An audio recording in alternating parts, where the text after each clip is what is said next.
Start of the fourth quarter here at Villa Grove. Blue Devils with a commanding 41-0 lead. East Central has the ball as we start the fourth quarter, and that was an incompletion there, and that was in and out of the hands of J.J. Keski. Had it, just couldn't haul it in. So it's going to be fourth and 9 at the 27-yard line for the East Central Panthers.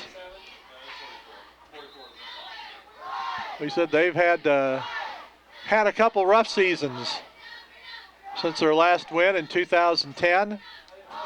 0-9 last year, 0-8 so far this year.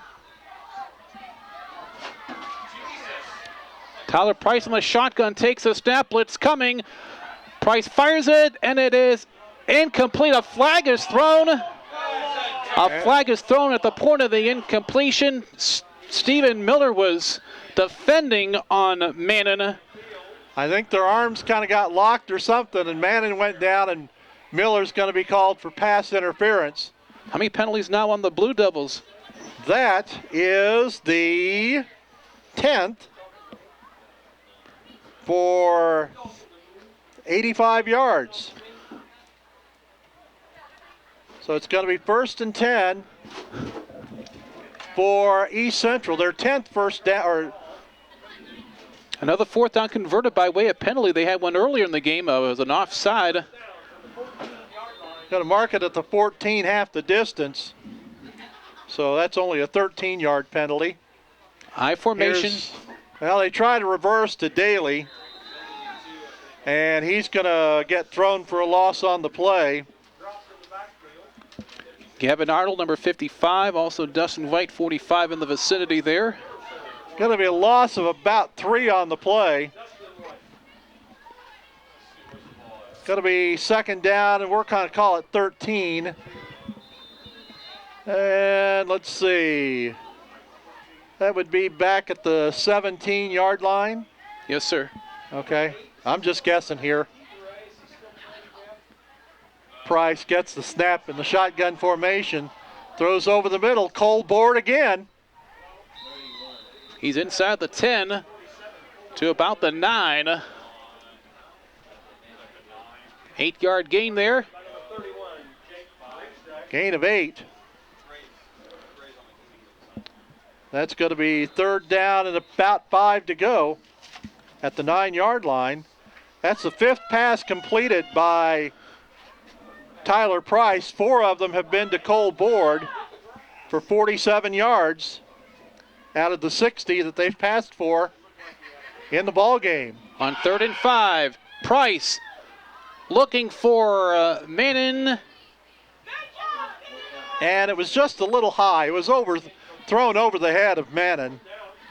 That's about the only place he could put it to keep it from being intercepted. So it's 4th and 5 at the 9-yard line. 8 minutes and 30 seconds left, fourth quarter. 3 receivers to the right, 1 to the left. And you know, East Central would love to get on the scoreboard. Indeed. Incomplete, looking for Cole Board. And that's another drop. Oh. Cole Board coming over the middle, had the ball in his hands, and just couldn't secure it. That was a fastball. Yeah. So the Blue Devils will take over on downs comfortably in front. Yeah, that's, let's see. See if Chad Musselman goes to his reserves. Back got the offense huddled in along the sideline. Looking for number 13, and here he comes, Gavin Gunter. Okay. We'll try to give you some names and numbers. Number 8. See Tyler Harrison. Caton Ray. Dustin White is wide left. So a nice night's work by the Villa Grove Blue Devil offense. Now we've got a whistle. And I think we're going to have a timeout by East Central. 7:20 left in the fourth quarter. I like Tyler Harrison, and we're in election year. He's named after two presidents, first and last name. Tyler and Harrison, yes. Let's see. We'll try. Well, as we said, the playoff pairings will be announced tomorrow night. And then the first round will begin either Friday night or Saturday afternoon, just depending on, the host. The two teams have to agree on a time. But then the following weekend, the 2nd and 3rd of November is the second round, the quarterfinals, the 9th and 10th. Semifinals, the weekend of 16th and 17th, and then the championship games, November 23rd, 24th at the Memorial Stadium in Champaign. At Memorial Stadium. Be the last time for a couple years. Let's see, who do we get? Gilbert Nieto carried the football. As predicted by Mr. Patton, making his presence felt. We've got holding against the Blue Devils. Thank goodness the clock's running. These last few minutes will take forever. So it's going to be half the distance back to about the 5. So 4-yard penalty. That's the 11th. Just penalties, I'll tell you. That's been the only, like you said. 87 yards in penalties for the Blue Devils. First down and about 14, we'll say. And I think, was that Nieto once again? Yep, Nieto once again. So they're going to say no gain on the play. 6:10 left. 2nd and 14, back at the 5-yard line.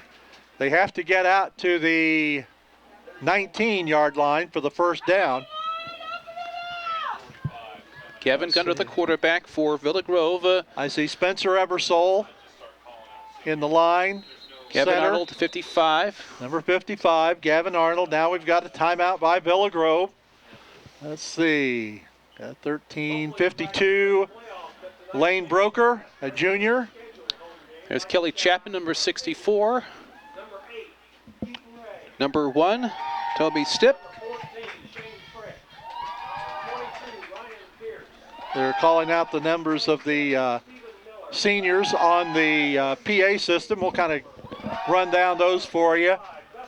Keaton Ray, Shane Frick, Ryan Pierce, Stephen Miller, Gabe Palmer, Dustin White, Devin Frederick, Bjorn Oberg, Wyatt Beasley, Kelly Chapman, Patrick Dahl, Logan Vollmer, and Jared Derby playing their final regular season home game here at Russ Gear Field. I have a feeling they'll have at least one more next weekend, as the Blue Devils will take an 8-1 record into the playoffs and will undoubtedly get a home game in the playoffs. So we're ready to go once again. Got 7:20 to go and the clock running. Here's a pass over the middle. Tyler Harrison, the president, acting very presidential on that one. And he gets to about the 26-yard line. Yeah, I think it's. I beg 16. I beg your pardon. 16. Yeah, about 11. About 11. Going to be 3rd and 3. And speaking of 11, Miles Boatwright has checked in for the Blue Devils. How's that for a segue?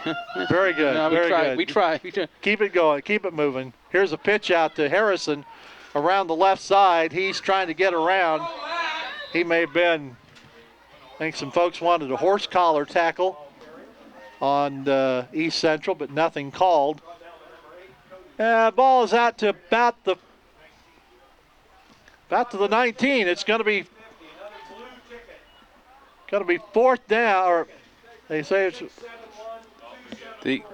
first down. First down. Okay.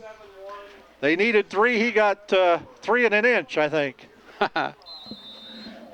So that's 10 first downs for Villa Grove. Ball at the 19-yard line. 4.5 to play and counting. Gavin Gunter. He's going to keep the ball. Pitch it out to Harrison. Harrison on his feet. And he's pushed out of bounds at the 39-yard line. 20-yard pickup there. Gavin Gunter apparently learning what he sees from John Henderson. He baked the handoff inside and made the pitch out. So it's a 20-yard gain for Harrison. And it's another first down. Harrison turned on the engines down the sideline. If it wasn't for that push there, he would have had some big yardage to cover. So 1st and 10 from the 39. Gunner rolling, throwing.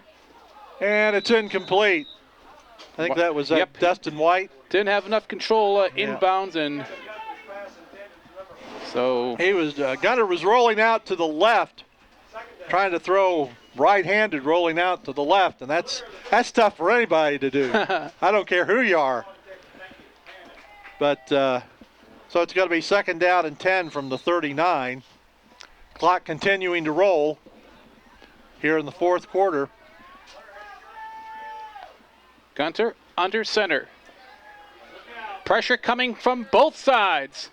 And loose ball. Well, there's a flag thrown. I don't know if it's a penalty flag or if it's if he was down by contact or. Yeah, I don't know.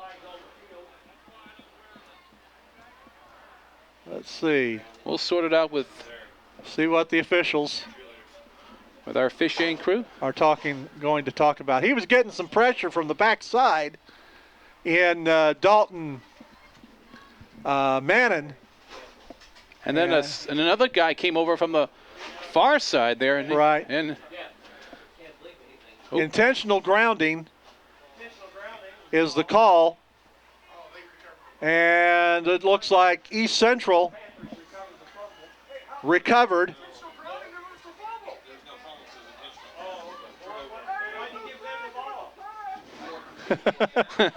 Well, there's no intentional grounding because they it's either a fumble or a grounding. Well, one or the other, right? I think we're trying to figure out. Fortunately for these officials, they can talk about it all the way back home after the game. And they've about a 3-hour drive back home. Now they're going to talk this over. I hope have they stopped that clock is still going here. Now it's stopped with a minute 32. I gotta say, just keep talking for a minute 32 and go home and get warm. Yeah, the ball got loose. The officials called intentional grounding against Villa Grove, but that was declined. Then they said that the ball was recovered by. They're going to wave off the flag. And it's a fumble and is recovered by East Central. There. At the 30 or at the 25-yard line. Some people are awfully upset for a 41-point ball game. I'm sorry. And through it all, 1:32 left to play. So, we're moving the game along. Yeah. Okay, so it's East Central ball, 1st and 10 at the 25. Tyler Price still the quarterback. Blitz coming. He throws it downfield, overthrows the intended receiver by about 10 yards. That was DJ Robertson. Tanner Bergner and Lane Broker, 53 and 52, provided the pressure for Villa Grove on the quarterback there. So we got a 2nd and 10, and now we're coming into the final minutes. Have we made the announcement like the hockey games, the final minute? 1 minute left, yes. Thank you. Remember that from going to Illini Hockey Club games. They used to do that. Gene Honda, I think he's still doing the games. I don't know. In the meantime, it's Price And downfield. almost intercepted. Who was down there? Looked like Nathan Bradley there. And we're going to have a timeout. Yep. East Central going to draw up that 42-point play, or 40-point play. Then they'll go for 2 to tie it and send it into overtime. 36 and a half seconds to go. Well, I'll tell you right now, before we sign off, I know my good friend here to my right here, Alan Patton, and I we're very appreciative of the Rogers family there, Celeste and Tim. A great job all regular season long, and your tag team partner on the Tuscola side there, Mr. Mark Maxey. You guys finally got a win last week there, and there was a nice win there in memory of local meteorologist Robert Reese. Yeah, it is a nice gesture by Coach Rick Reinhardt to have Robert's son on the field with them on the sidelines. Oh, that was great. So East Central, 3rd down, 10. Ball thrown downfield. Cole Board again, the intended target. That's 5 of 21 for 4th Price. down. And he's going to put it up again, and it is incomplete.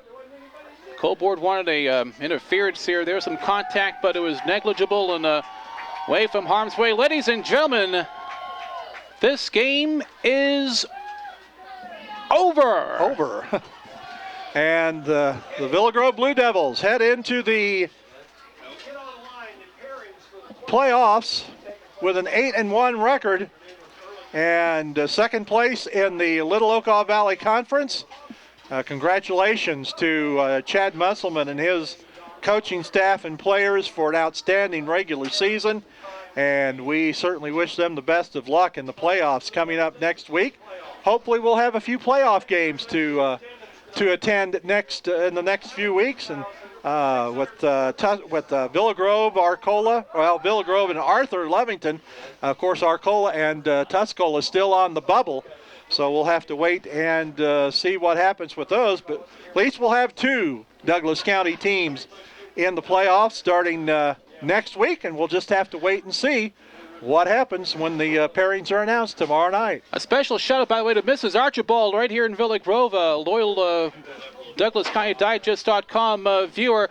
So on behalf of Tim and Celeste Rogers, my tag team partner throughout this regular season, Alan Patton, this is Jerry Girardi speaking. We will see you in the postseason, hopefully, folks. Final score here at Ruskier Field, the Blue Devils of Villa Grove 41, the Panthers of East Central 0. Good night.